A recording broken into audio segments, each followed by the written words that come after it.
Hi, everyone. Welcome to the Odinic School of Mysteries. My name is Bear. It's good to see you all today. I hope you had a really good Memorial Day. Hope you had lots of barbecues, and I hope you ate barbecue for me because I appreciate a good barbecue. Um, so a few things to go over real quick before we get started. First thing right off the bat, I want to say thank you to Mr. Mark Van Weird from WeirdWorks. I'll leave a link to his Instagram down below in the description box. Is what they call it, I think. He took the time to not only make us a logo, but at least to get us a working logo so I could have something stuck down here so people could see it. But also he took a lot of the... Excuse me, I apologize. A lot of the charts and graphs and that kind of stuff that we use a lot on this channel. Instead of me having to hold up a legal pad, he used the program to actually make them look professional and an actual chart. You can see some of them right over here probably, because I'm probably going to put them right up over here. So I want to say a very big thank you to him. He is a fantastic person. So thank you, Mark. I really appreciate that. We also have a brand new Instagram page that's been set up. I had to learn how to use it. One of the Mr. School initiates took me through the process of how to wield the dark arts of the internet, so to speak, and how to work the internet, basically. By work the internet, I mean Facebook, Instagram, some of that stuff. So the Instagram is up. The Facebook page was up, but then Facebook took it down. I don't know why. And then, so I'm trying to figure out a way to get these charts up online so that everyone can see them. So we're expanding, the channel's growing, and trying to bring in new viewers and all of that. So tell your friends, make sure you like, share, and subscribe. YouTube apparently loves sharing a lot. So if you could share it, that's even better. It tells the algorithm that this video is awesome and it should show it to more people. So I'm told. I don't even pretend to understand how any of this works. Okay, moving right along. So today's show is kind of a little bit about two things. So the first thing we're going to talk about is the Law of Consent. And in conjunction with a couple other facets of law. Morality, the laws that govern morality, and the laws known as universal laws, or sometimes called natural law. So it's a little bit about three things. So, starting right off, it's really important to understand law. And I really mean that in a real way. In understanding natural law, the way the laws function, and how they work. Because what happens is, you have people who are ignorant of these laws, who don't understand the way they work, and blindly bump into things, causing reactions to come back upon them. And then they can't figure out why bad things are happening to them. They sit there and say, why is life so hard? Right? Why do the cops keep showing up at my door? Why do I keep dating idiots? Right? Why does this stuff keep happening to me? Well, it's because you're ignorant of law. And when you're ignorant of law, bad things happen. That's why in esoteric symbolism, things that represent blindness, sleep, death, sometimes people are blindfolded. All of these things always represent ignorance. Almost always. Anything that turns the lights off and so you can't see, that represents ignorance. And the blind man stumbles through the dark and bumps into things. He gets hurt. He can't function, right? There are bad things out there in the wilderness that are going to get you at night, especially if you can't see and find your way around. You get slapped in the face with a tree. So, like I used the example. I don't remember when it was. It was a few videos ago. I used my son a lot as an example. So, you could ask yourself: is it wrong? Is it morally wrong for my son to climb the bookshelf? Go ahead and ask yourself that. Is it morally wrong for my son to climb the bookshelf? No, not really. It is not morally wrong for my son to climb the bookshelf. But there's a difference. Moral law and natural law are slightly different. But they often run in conjunction to each other. So, though it is not morally wrong for my son to climb the bookshelf, however, by his ignorance, his nescience, because he's only 2, so he would be nescient of it, by his lack of knowing, his blindness as a child, he doesn't understand that climbing a bookshelf will put into play certain laws, a chain reaction of law that will bring about devastation upon him. He doesn't understand that. And the natural laws don't care that he's innocent. They don't care he's only 2. They don't care that all he wants is his toy, or that he wants to show his daddy something. Right? Natural law doesn't care about any of that stuff. It's just law. It's just the law of God. There's things that you interact with things in a certain way, things are going to react back. That's natural law. So, sometimes things that are... So you kind of have to... So what I'm trying to say is you have to separate the two out. You have to separate when it comes to law, at least in this case. And this is why you have to have a holistic mind. Right? You have to have a holistic mind. You have to hold sometimes a couple of ideas in your head at once. You have to parcel out these two things and start to kind of see them as working separately. Moral law and universal law or natural law. Right? So, this is where the law of consent comes in. The law of consent is one of these things that people, I think, on some level probably get, but they don't understand that it's a natural law. It's a universal law. It's a law that all beings in the universe must understand, from all the way down to the bottom. Or I should say, let me put it this way. All beings of a certain level of consciousness understand. For example, my dog, though I love her, isn't going to obey this law because she doesn't have the requisite consciousness level to be able to make that be applicable. She's an animal. But to people like us and above who have the capability of thought, forethought, an ability to have an actual functioning consciousness in the way that we do, we are held responsible for these things. So, the law of consent is very simple, right? I can't do anything to you. This is the way the law goes.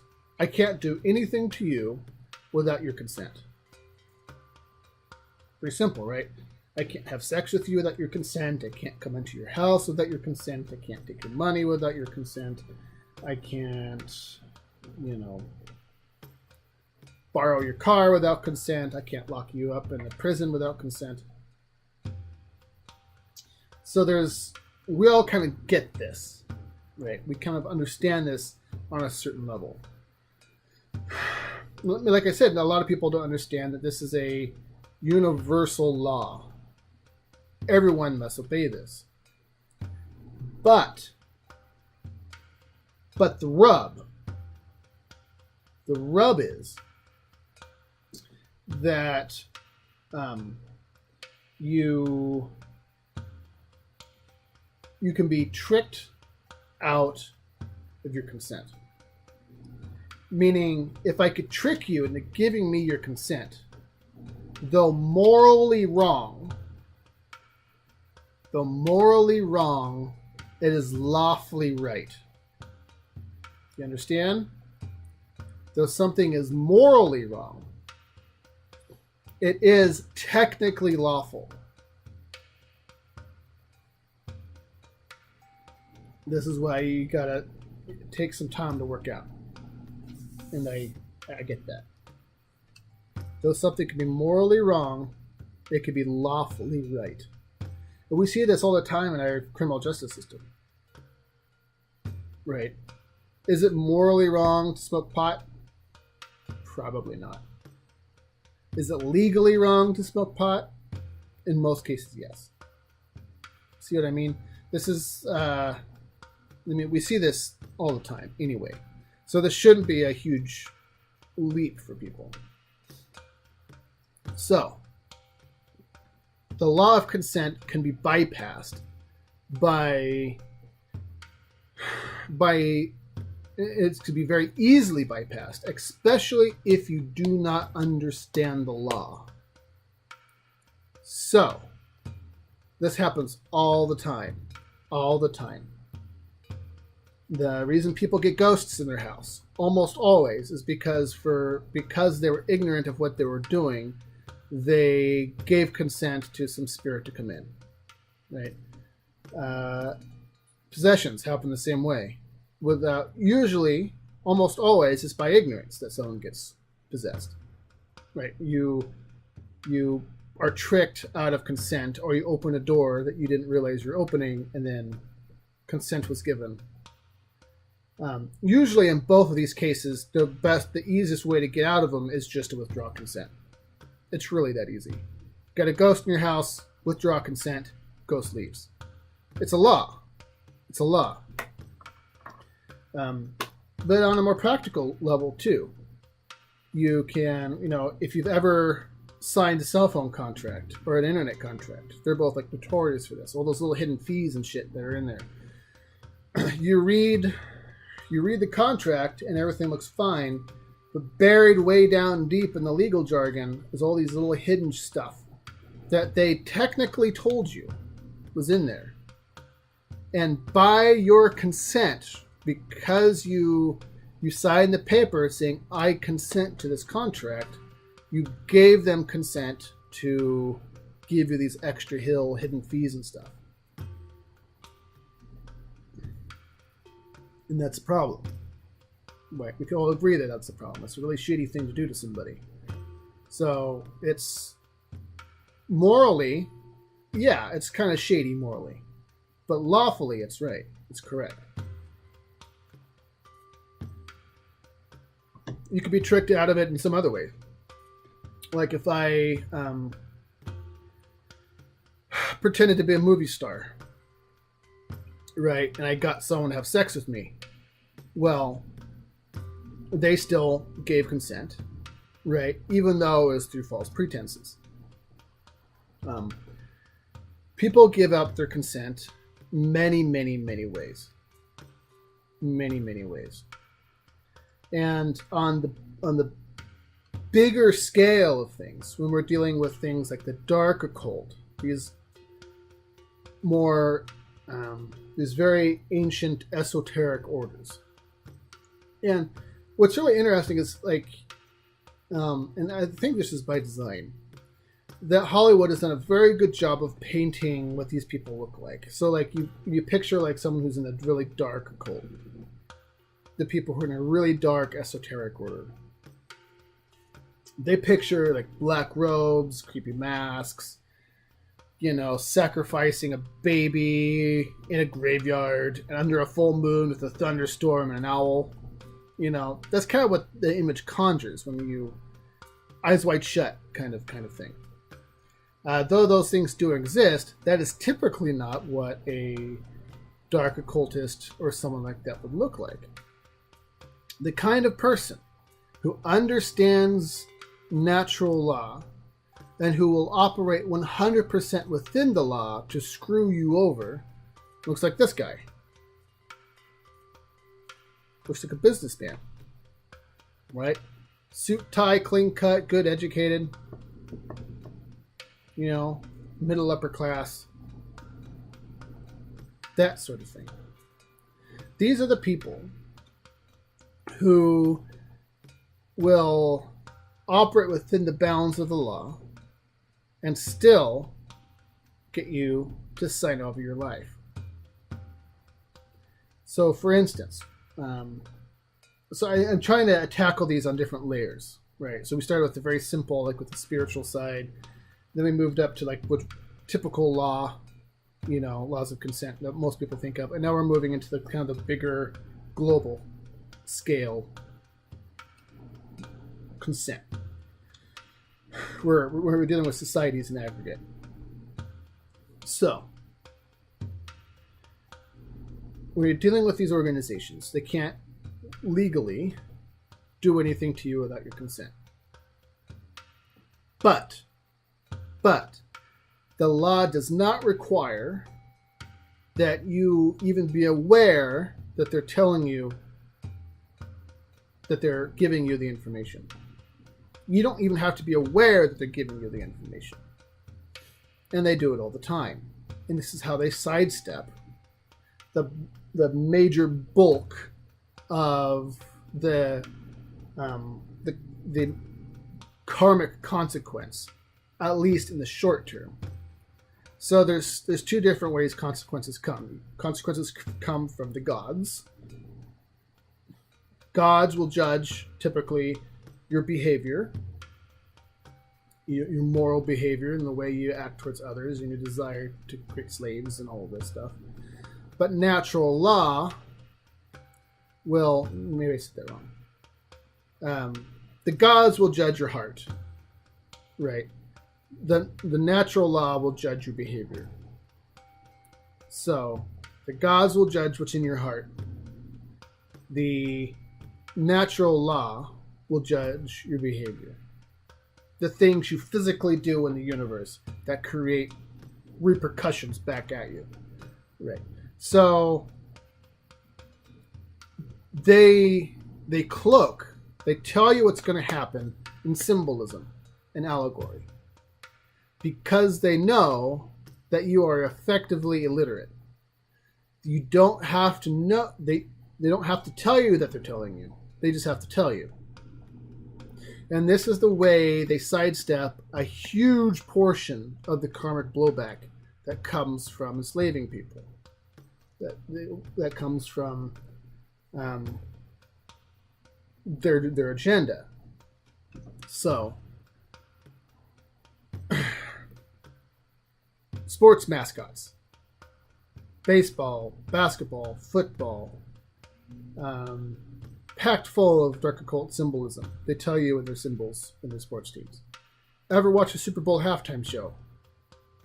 Finger painted with occult symbolism. Your gas stations, the clothes you wear, the food you buy, the logos you see on billboards, packed full of dark occult symbolism. Packed with them. You are ritualistically and symbolically mocked everywhere you go. Taco Bell, McDonald's, Jack in the Box.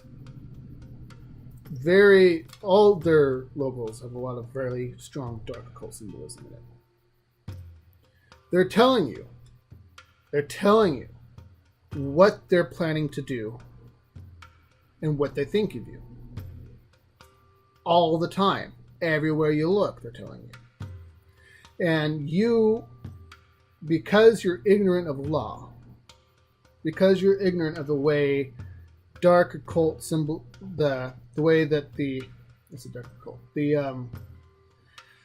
because you're ignorant of the way the system works, of the way law works, you are offering up consent routinely to people who do not have your best interests at heart. And we're stuck in the system. I talked before about the ridiculous system of the monetary system. You already have, it's the law of time and attention. Some people call it the generative principle, which is what the Masons do. That's what the little G stands for in their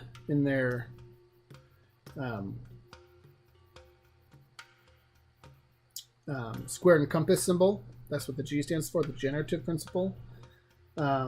It's also called the law of just lost it. Attraction, the law of attraction. So time and attention. The more time and attention you put into things, allows you to purchase it back. It allows you to purchase it. You want to be a master musician, more time and attention you put into playing your instrument, the better you're going to be. You get to purchase that for yourself. Right? You want to be a master of mysteries, a yogi, a guru, a Godi. Time and attention. You know, spend all your time reading books and studying and meditation and thinking, and then you'll get to purchase that for yourself. You already have this currency, yet you go to work for somebody and they say, and you have only a finite amount of time to do this, right? You have a very small window, and you say, I am going to give you, I'm going to sacrifice unto you my time and attention for your benefit, not for mine, for your benefit, for a small or some money. So you spend, this is the ridiculous part, you spend currency to get currency in order to get something that you want. It's very backwards. It's very backwards. It's ridiculous.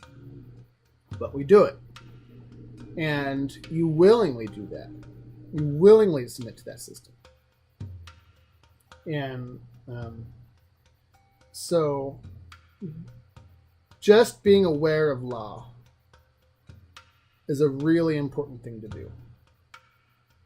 Just being aware that it exists, that it affects you, whether you know it or not, is really important. You be aware of what you're consenting to on all levels, from the spiritual to the mundane. Be aware of that kind of thing. Pay attention. Right? You walk into a McDonald's, restaurant, your grandmother's house, whatever. By walking to a door, you've consented to breathe the air inside the house. Maybe it's full of cigarette smoke. Maybe it's full of chemicals. Right? You've consented to breathe those things in by voluntarily walking into some place. You want to talk to ghosts? Well, you're consenting to interact with them. You don't know what you're doing, you bring them home. You got to know the law. You have to understand the law. So, I think that about sums it up. I want to say thank you to my friend Scott. He sent me an email asking me a question that led to this video. So thank you, Scott, for asking that question. That was fantastic. Cool. All right. Well, consent. Know what you're seeing. Know what you're looking at. It's important. Learn how to read the symbolism. Even if you don't believe any of this spiritual nonsense, you would probably be really surprised in how often you're being symbolically mocked. Literally everywhere you go. TV, movies, sports, doesn't matter. Sports is really bad. Sports and the entertainment industry, it's like a buffet of symbolism. I mean, they're not shy about hiding it. So, all right. Love you folks. Have a great day, and I'll see you next time. Bye.